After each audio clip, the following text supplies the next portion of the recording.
ओम शांति। आज है 31 मई 2024। पहले सुनेंगे आज की मुरली का मुख्य पॉइंट्स को।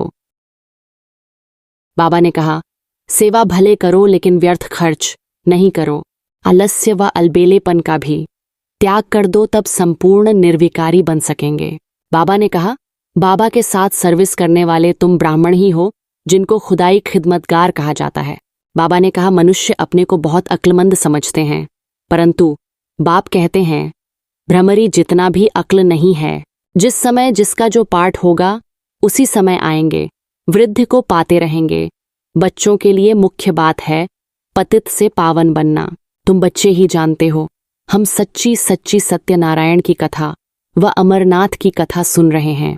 अभी तुम बच्चे समझते हो, आखिर वह दिन आया आज जो स्वर्ग के द्वार सच सच खुलते हैं। बाबा ने कहा, तुम लिख भी सकते हो, आत्मा पवित्र होगी ज्ञान स्नान से, न कि पानी के स्नान से। अब तो जमीन ही कलराठी हो गई है। अभी तुम बच्चे नई दुनिया के मालिक बनते हो। बाबा कहते हैं ज्ञान से ही सद्गति होती है, सेकंड में। अब सुनेंगे आज की मुरली को विस्तार से। प्रातः मुरली। ओम शांति। बाप दादा मधुबन। ओम शांति। आज बाबा ने कहा, मीठे बच्चे बाप आए हैं कांटों को फूल बनाने। सबसे बड़ा कांटा है देह अभिमान। इससे ही सब विकार आते हैं, इसलिए देही अभिमानी बनो। बाबा आज हम बच्चों से प्रश्न पूछते हैं, भक्तों ने बाप के किस कर्तव्य को न समझने के कारण सर्वव्यापी कह दिया है। उत्तर है, बाप बहुरूपी है। जहां आवश्यकता होती सेकंड में किसी भी बच्चे में प्रवेश कर सामने वाली आत्मा का कल्याण कर देते हैं, भक्तों को साक्षात्कार करा देते हैं। वह सर्वव्यापी नहीं, लेकिन बहुत तीखा रैकेट है। बाप को आने जाने में देरी नहीं लगती। इस बात को न समझने के कारण भक्त लोग सर्वव्यापी कह देते हैं। ओम शांति ये है छोटा सा गुलशन, ह्यूमन गुलशन। बगीचे में तुम जाओ तो उसमें पुराने झाड़ भी होते हैं किस्म किस्म के। कहाँ मुखड़ियाँ भी होती हैं, कहाँ आधी खिली हुई मुखड़ियाँ होती हैं। यह भी बगीचा है ना। अब यह तो बच्चे जानते हैं, यहाँ आते हैं कांटों से फूल बनने। श्रीमत से हम कांटे से फूल बन रहे हैं। कांटे जंगल के हैं, फूल बगीचे में होते हैं। बगीचा है स्वर्ग, जंगल है नर्क। बाप भी समझाते हैं, ये है पतित कांटों का जंगल, वह है फूलों का बगीचा। फूलों का बगीचा था, वह अभी फिर कांटों का जंगल बना है। बाबा ने आज हम बच्चों को श्रीमत पर चलना कितना जरूरी है, जंगल के कांटे और बगीचे के फूल उदाहरण देकर समझाए हैं। देह अभिमान है सबसे बड़ा कांटा, उसके बाद फिर सब विकार आते हैं। वहां तो तुम देही अभिमानी रहते हो, आत्मा में ज्ञान रहता है। अभी हमारी आयु पूरी होती है, अब हम यह पुराना शरीर छोड़ दूसरा जाकर लेंगे। साक्षात्कार होता है, हम गर्भ महल में जाकर विराजमान होंगे, फिर मुखड़ी बनकर मुखड़ी से फूल बनेंगे। ये आत्मा को ज्ञान है सृष्टि चक्र कैसे फिरता है, ये ज्ञान नहीं है। सिर्फ ये ज्ञान रहता है कि यह शरीर पुराना है, इसको अब बदलना है। अंदर में खुशी रहती है कलयुगी दुनिया की। कोई भी रस्म आदि वहां होती नहीं, यहाँ होती है। लोक लाज कुल की मर्यादा फर्क है ना। वहां की मर्यादा को सत्य मर्यादा कहा जाता है, यहाँ तो है असत्य मर्यादा। सृष्टि तो है ना, बाप आते ही हैं, जबकि आसुरी संप्रदाय है। उसमें ही दैवी संप्रदाय की जब स्थापना हो जाती है तब विनाश होता है। तो जरूर आसुरी संप्रदाय है, उसमें ही दैवी गुण वाली संप्रदाय स्थापन हो रही है। यह भी समझाया है, योग बल से तुम्हारे जन्म जन्मांतर के पाप नष्ट होते हैं। इस जन्म में भी जो पाप किए हैं वह भी बताने पड़े, उसमें भी खास है। विकार की बात याद में है। बल, बाप है सर्वशक्तिमान। तुम जानते हो जो सर्व का बाप है, उनके साथ योग लगाने से पाप भस्म होते हैं। यह लक्ष्मी नारायण सर्वशक्तिमान है, न सारी सृष्टि पर इनका राज्य है। वह है ही नई दुनिया, हर चीज नई। अब तो जमीन ही कलराठी हो गई है। अभी तुम बच्चे नई दुनिया के मालिक बनते हो, तो इतनी खुशी रहनी चाहिए जैसे स्टूडेंट, वैसी खुशी भी जास्ती होगी। तुम्हारी ये है ऊंचते ऊंच यूनिवर्सिटी, ऊंचते ऊंच पढ़ाने वाला है। बच्चे पढ़ते भी हैं, ऊंचते ऊंच बनने के लिए तुम कितना नीच थे, एकदम नीच से फिर ऊंच बनते हो। बाप खुद ही कहते हैं, तुम स्वर्ग के लायक थोड़े ही हो, अपवित्र वहां जा न सकें, नीचे हैं, तब तो ऊंच देवताओं के आगे उन्हों की महिमा गाते हैं, मंदिरों में जाकर उन्हों की ऊंचाई और अपनी नीचता का वर्णन करते हैं। फिर कहते हैं, रहम करो तो हम भी ऐसे ऊंच बने, उन्हों के आगे माथा टेकते हैं तो वह भी मनुष्य, परंतु उनमें दैवी गुण हैं। मंदिरों में जाते हैं, उन्हों की पूजा करते हैं कि हम भी उन्हों जैसे बने। ये कोई को पता नहीं है कि उन्हों को ऐसा किसने बनाया। इसलिए हम बच्चों को हमेशा याद रखना है कि हम ही मनुष्य दैवी गुण धारण कर देवी देवता बनते हैं। इश्क का मतलब यह नहीं है कि हमें अपने दोस्तों का सम्मान नहीं करना है। जैसे हम अपने दोस्तों को सम्मान देते हैं, इसी तरह उन्हें भी सम्मान देना है, क्योंकि देवी देवता जैसा बनना वह भी हमारा लक्ष्य है। और साथ में प्राकृतिक को भी शुक्रिया करना है। तुम बच्चों की बुद्धि में सारा ड्रामा बैठा हुआ है। कैसे इस दैवी झाड़ का सैपलिंग लगता है। बाप आते भी हैं। संगम युग पर यह पतित दुनिया है, इसलिए बाप को बुलाते हैं, हमको आकर पतित से पावन बनाओ। अभी तुम पावन होने के लिए पुरुषार्थ करते हो, बाकी सब हिसाब किताब चुकतू कर चले जाएंगे शांति धाम। मनमना भव का मंत्र है मुख्य, जो तुमको बाप देते हैं। गुरु लोग तो ढेर के ढेर हैं, कितने मंत्र देते हैं, बाप का है ही एक मंत्र। बाप ने भारत में आकर मंत्र दिया था, जिससे तुम देवी देवता बने थे। भगवान उवाच है ना, वो लोग भल श्लोक आदि कहते हैं, परंतु अर्थ कुछ भी नहीं समझते। तुम अर्थ समझा सकते हो। कुंभ के मेले में जाते हैं, वहां भी तुम सबको समझा सकते हो। यह है पतित दुनिया। नर्क सतयुग पावन दुनिया थी, जिसको ही स्वर्ग कहा जाता है। पतित दुनिया में कोई पावन हो न सके। मनुष्य गंगा स्नान कर पावन होने के लिए जाते हैं, क्योंकि समझते हैं शरीर को ही पावन बनाना है। आत्मा तो सदैव पावन है ही, आत्मा सो परमात्मा कह देते हैं। तुम लिख भी सकते हो, आत्मा पवित्र होगी ज्ञान स्नान से, न कि पानी के स्नान से। पानी का स्नान तो रोज करते रहते हैं, जो भी नदियां हैं उनमें रोज स्नान करते रहते हैं, पानी भी वहीं पीते हैं। अब पानी से ही सब कुछ किया जाता है। बातें कितनी सहज हैं, परंतु किसकी भी बुद्धि में आती नहीं है। ज्ञान से ही सद्गति होती है सेकंड में।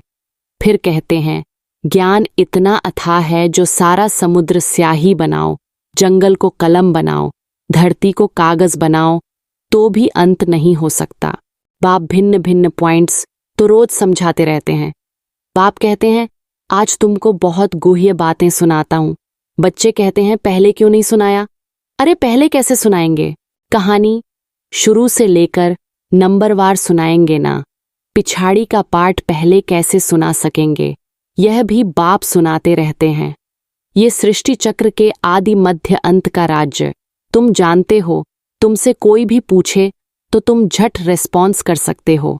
तुम्हारे में भी नंबरवार हैं, जिनकी बुद्धि में बैठा हुआ है, तुम्हारे पास आते हैं, पूरा रेस्पॉन्स नहीं मिलता है तो बाहर जाकर कहते हैं, यहाँ तो पूरी समझानी नहीं मिलती है, फालतू चित्र रखे हैं, इसलिए उन्हें समझाने वाले बड़े अच्छे चाहिए, नहीं तो वह भी पूरा समझते नहीं हैं, समझाने वाले भी पूरा नहीं, तो जैसे को तैसा मिला। बाप कहते हैं, कहाँ कहाँ हम देखते हैं आदमी बड़ा समझदार है, बच्चे इतने शुरूढ़ होशियार नहीं हैं, तो फिर हम ही उनमें प्रवेश कर मदद कर लेते हैं, क्योंकि बाप तो है बहुत छोटा रैकेट, आने जाने में देरी नहीं लगती है। उन्होंने फिर बहुरूपी व सर्वव्यापी की बात उठा ली है। ये तो बाप तुम बच्चों को बैठ समझाते हैं। कोई कोई आदमी अच्छे होते हैं तो उन्हों को समझाने वाले भी ऐसे चाहिए। आजकल तो कोई छोटेपन से भी शास्त्र कंठ कर लेते हैं, क्योंकि आत्मा संस्कार ले आती है, कहाँ भी जन्म ले, फिर वहाँ वेद शास्त्र आदि पढ़ने लग पड़ेंगे। अंतमति सो गति होती है ना, आत्मा संस्कार ले जाती है ना। अभी तुम बच्चे समझते हो, आखिर वह दिन आया आज, जो स्वर्ग के द्वार सच सच खुलते हैं। नई दुनिया की स्थापना, पुरानी दुनिया का विनाश होना है। मनुष्यों को तो यह भी पता नहीं कि स्वर्ग नई दुनिया में होता है।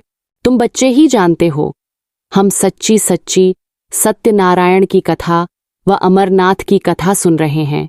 है एक ही कथा, सुनाई भी एक ने है, फिर उसके शास्त्र बनाए हैं। दृष्टांत सब तुम्हारे हैं, जो फिर भक्ति मार्ग में उठा लिए हैं। तो संगम पर बाप ही आकर सब बातें समझाते हैं। यह बड़ा भारी बेहद का खेल है। इसमें पहले है सतयुग त्रेता, राम राज्य, फिर होता है रावण राज्य। यह ड्रामा बना हुआ है। इनको अनादि अविनाशी कहा जाता है। हम सब आत्माएं हैं। यह ज्ञान कोई को है नहीं जो तुमको बाप ने ज्ञान दिया है।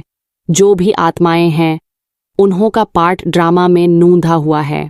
जिस समय जिसका जो पार्ट होगा उसी समय आएंगे, वृद्धि को पाते रहेंगे। बच्चों के लिए मुख्य बात है पतित से पावन बनना, बुलाते भी हैं। हे पतित पावन आओ, बच्चे ही बुलाते हैं।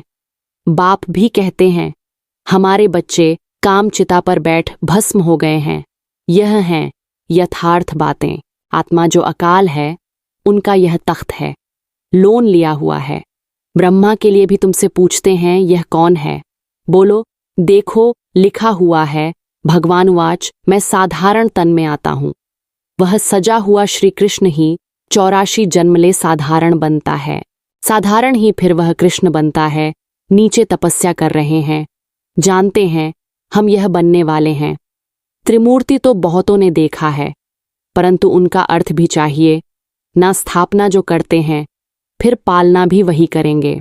स्थापना के समय का नाम, रूप, देश, काल अलग और पालना का नाम, रूप, देश, काल अलग है। यह बातें समझाने में तो बड़ी सहज हैं। यह नीचे तपस्या कर रहे हैं, फिर यह बनने वाले हैं। यही 84 जन्म ले यह बनते हैं। कितना सहज ज्ञान है सेकंड का। बुद्धि में यह ज्ञान है हम यह देवता बनते हैं। 84 जन्म भी इन देवताओं को ही लेने हैं, और कोई लेते हैं क्या नहीं। 84 का राज भी बच्चों को समझा दिया है। देवताएं ही हैं जो पहले पहले आते हैं।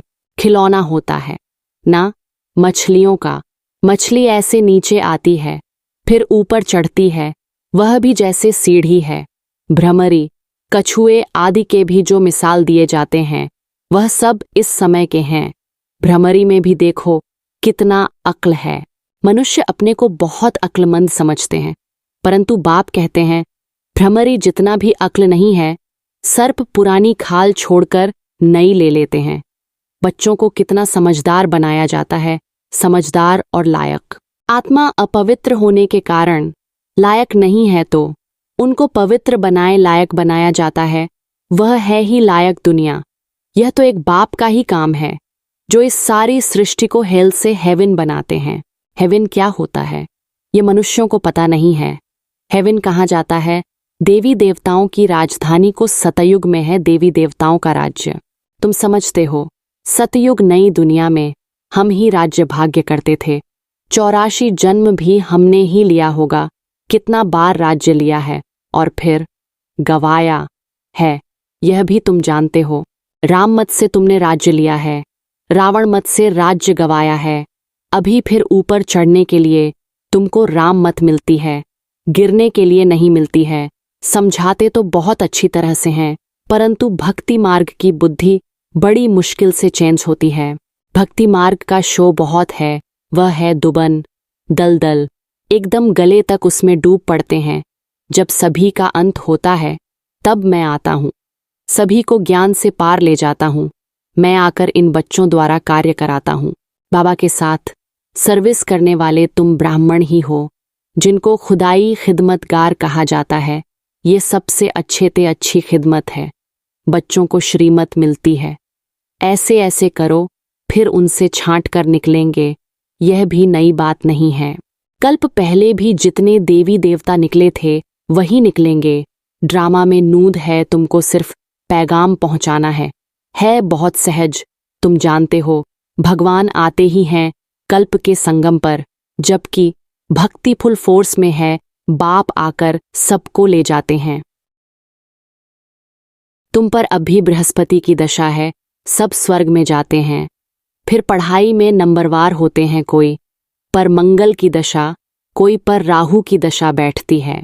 अच्छा, मीठे मीठे सिकीलधे बच्चों प्रति मात पिता बाप दादा का याद प्यार और गुड मॉर्निंग। रूहानी बाप की रूहानी बच्चों को नमस्ते। हम रूहानी बच्चों को रूहानी मात पिता बाप दादा को याद प्यार और नमस्ते नमस्ते नमस्ते। धारणा के लिए मुख्य सार। पहला पॉइंट्स है, लायक और समझदार बनने के लिए पवित्र बनना है। सारी दुनिया को हेल से हेवन बनाने के लिए बाप के साथ सर्विस करनी है, खुदाई खिदमतगार बनना है। दूसरा पॉइंट्स है, कलयुगी दुनिया की रस्म रिवाज, लोक लाज, कुल की मर्यादा छोड़ सत्य मर्यादाओं का पालन करना है। दैवी गुण संपन्न बन दैवी संप्रदाय की स्थापना करनी है। वरदान है अपवित्रता का अंश, आलस्य और अलबेलेपन का त्याग करने वाले संपूर्ण निर्विकारी भव।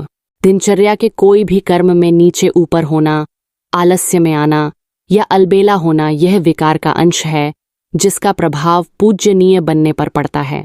यदि आप अमृत वेले स्वयं को जागृत स्थिति में अनुभव नहीं करते, मजबूरी से व सुस्ती से बैठते हो, तो पुजारी भी मजबूरी व सुस्ती से पूजा करेंगे। तो आलस्य व अलबेलेपन का भी त्याग कर दो, तब संपूर्ण निर्विकारी बन सकेंगे।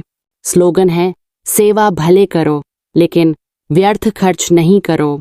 स्लोगन है, सेवा भले करो लेकिन व्यर्थ खर्च नहीं करो। आप सभी गॉडली स्टूडेंट्स को बहुत बहुत thanks. God always with you. ओम शांति।